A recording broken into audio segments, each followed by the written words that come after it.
নমস্কার, আশা করি আপনারা সবাই খুব ভালো আছেন আর আমরাও এখানে ভালো আছি।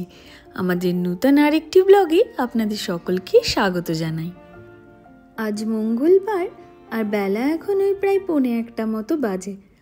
আজ এখনও রান্নাবান্না সেরকম কিছু হয়নি। কাল শিবরাত্রি, তারই একটু জোগাড়জান্তি করবার জন্য বাজারে বেরিয়েছিলাম। নিয়ে আসলাম কিছু টুকটাক জিনিসপত্র আর নিয়ে আসলাম একটুখানি বেলপাতা। এসব বেরোনোর সময় জিজ্ঞাসা করতে সে বলল, আজ আর ভাত না, আজকে অন্য কিছু খাওয়া যাক। বললাম, গরম গরম মটরশুঁটির কচুরি আর আলুর দম হবে? বলল ঠিক আছে। তাই আমিও ভাবলাম ঠিক আছে, যখন তাই হবে, বেশিক্ষণ তো আর সময় লাগবে না, তাহলে ঘুরেই আসি। চলুন মটরশুঁটিটা পেস্ট করে নিই। সেখানে থেকে ফিরে একটুখানি সেলনে গেছিলাম। ভাবলাম এটাই বা কেন বাকি থাকে। এই তো বেশ সুন্দর হয়ে গেছে, কি সুন্দর গন্ধটা বেরিয়েছে।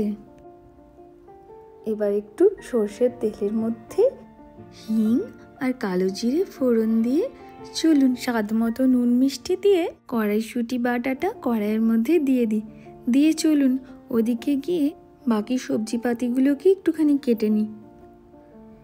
অনেক ভাবনা চিন্তা করি আজকেই ক্যাম্পাসের মধ্যে যেই স্যালনটা আছে ওখানেই গেলাম, কিন্তু বিশেষ কোনো লাভ হলো না।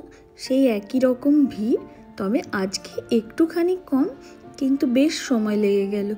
দেখলেনই তো অনেক বেলা হয়ে গেছে। সকালে ব্রেকফাস্ট করবার পরই একটুখানি ক্ষীর বসিয়ে দিয়েছিলাম ওই খেজুরের গুড় দিয়ে, আর তখনই কয়েকটা কাজুও ভিজিয়ে দিয়েছিলাম। দই আর কাজু একসাথে ব্লেন্ড করে আলুর দমের মধ্যে দিলে মাঝে মধ্যে বেশ ভালোই লাগে খেতে। কিন্তু দাঁড়ান, গরম মশলাগুলো একটু বের করে নিই। একটু গোটা জিরে, মৌরি, এলাচ, লবঙ্গ, দারচিনি সবগুলো একটু তেলের মধ্যে দিয়ে বেটে রাখা টমেটো আর পেঁয়াজের পেস্টের সাথে আদা রসুন দিয়ে একটুখানি কষতে দিয়ে দিই। চলুন ওদিকে ততক্ষণ ওটা কষতে থাক, আর এদিকে আমি ময়দাটা মেখে নিই। আমার শ্বশুরবাড়িতে যখনই লুচি বা পরোটা এরকম কিছু হবে, তখন কিন্তু ময়দা আমার শ্বশুরমশাই মাখবেন, কারণ ওনার মাখা ময়দাতে সব লুচিই ফোলে। মশলাতে একটুখানি জল দিয়ে ওটাকে আরেকবার কষতে দিয়েছি, আর এদিকে মটরশুঁটির পুরটাও তৈরি হয়ে গেছে। পুরটা দিয়ে ছোট ছোট রসগোল্লা বানিয়ে নিলাম, কাজের সুবিধা হবে এই আর কি। এদিকে মশলাটাও তেল ছেড়ে গেছে, তাই ওই রোজকার মশলা একটু হলুদ, লাল লঙ্কার গুঁড়ো, কাশ্মীরি লঙ্কার গুঁড়ো, ধনে গুঁড়ো, জিরে গুঁড়ো, স্বাদ মতো নুন দিয়ে একটু জল দিয়ে কষিয়ে নিয়ে আলুগুলো চলুন এবার দিয়ে দিই। আপনাদের সাথে গল্প করতে করতে আমার রান্নাটাও এদিকে প্রায় হয়েই এলো, আর কিছুক্ষণের মধ্যে সেও চলে আসবে। ব্লেন্ড করে রাখা টক দই আর কাজুটা দিয়ে একটুখানি নেড়ে চেড়ে স্বাদ মতো চিনি দিয়ে একটু জল দিয়ে ফুটিয়ে নিয়ে একটুখানি কসুরি মেথি দিয়ে দিলে তাহলেই কমপ্লিট। রান্নাও হয়ে গেল আর সেও চলে এসছে।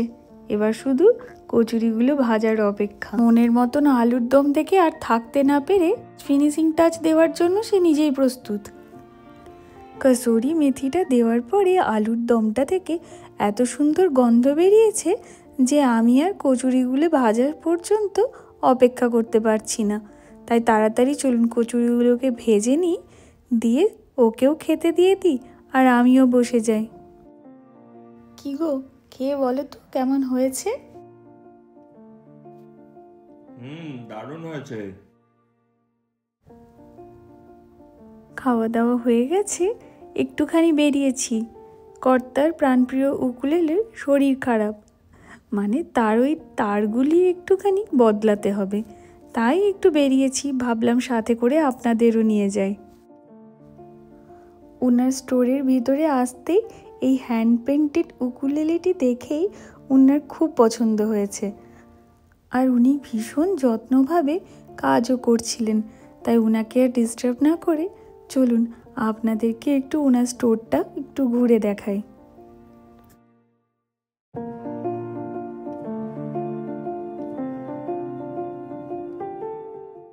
উকুলেলে ঠিক করিয়ে এবার বেরিয়েছি।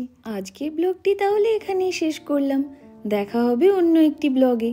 ততক্ষণের জন্য ভালো থাকবেন, সুস্থ থাকবেন। আর আজকের ব্লগটি কেমন লাগলো সেটি আমাকে কমেন্টে অবশ্যই জানাবেন। ভালো লাগলে একটি লাইক করে দেবেন। টাটা।